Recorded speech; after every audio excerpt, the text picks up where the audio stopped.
سلام. فرض کنید یه وام داریم به مبلغ 100 میلیون تومان با سود 18% سالیانه و باز پرداخت 36 ماهه. میتونی حساب کنی قسط ماهیانش چقدر میشه؟ تو ویدیو فرمولی رو آموزش میدم که بتونی مبلغ دقیق هر قسط رو بدون نیاز به اینترنت، نرم افزار و یا استعلام از بانک به دست بیاری. قبل از دیدن ادامه ویدیو لطفاً ویدیو رو لایک کن و با زدن دکمه سابسکرایب و فعال کردن زنگوله عضو کانال شو تا از ویدیوهای جدید کانال با خبر بشی. خب بریم سراغ فرمول.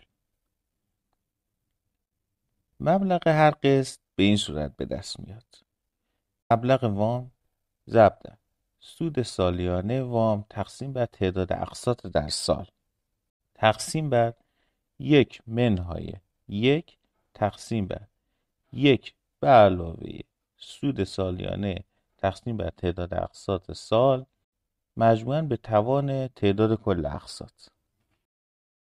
شاید ظاهر فرمول سخت به نظر بیاد، اما با حل دو مثال که در ادامه توضیح میدم کاملا متوجه نحوه استفاده از فرمول میشی و میتونی به راحتی مبلغ هر قسط یک وام رو به دست بیاری. مثال اول: 100 میلیون تومان 18% سود سالیانه با باز پرداخت 36 ماهه.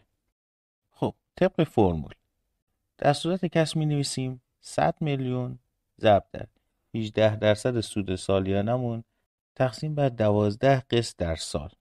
در مخرج کسر 1/1 تقسیم بر 1 به علاوه 18% سود سالیانه تقسیم بر 12 قسط در سال مجموعاً به توان 36. 36 تعداد اقساط کل واممون هست. 18% تقسیم بر 12 میشه 15,000، یعنی 1.5% در ماه. پس هر دو کسر 18 صدم تقسیم بر 12 جوابش 15,000 که در هر دو قسمت می نویسیم. بخش اصلی و سخت فرمولمون که در پایین هست رو اینطوری به دست میاریم: 1 به علاوه 15,000 میشه 1/15,000 به توان 36. جواب 1/7091.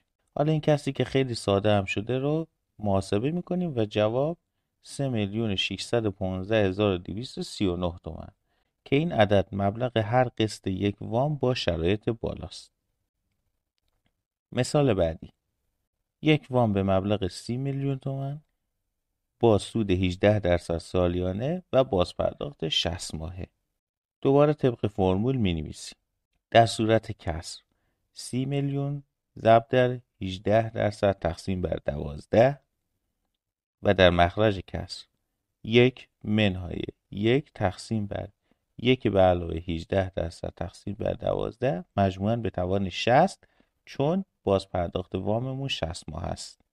1 به علاوه 18% تقسیم بر 12 به توان 60 یعنی همون 1/15,000 به توان 60 میشه 2/443 و با محاسبه صورت و مخرج کسر جواب به دست میاد 761,803 تومان که این عدد مبلغ هر قسط یک وام با شرایط بالاست.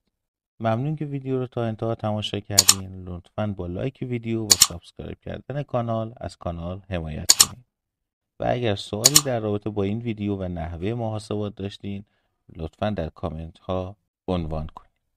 موفق باشید.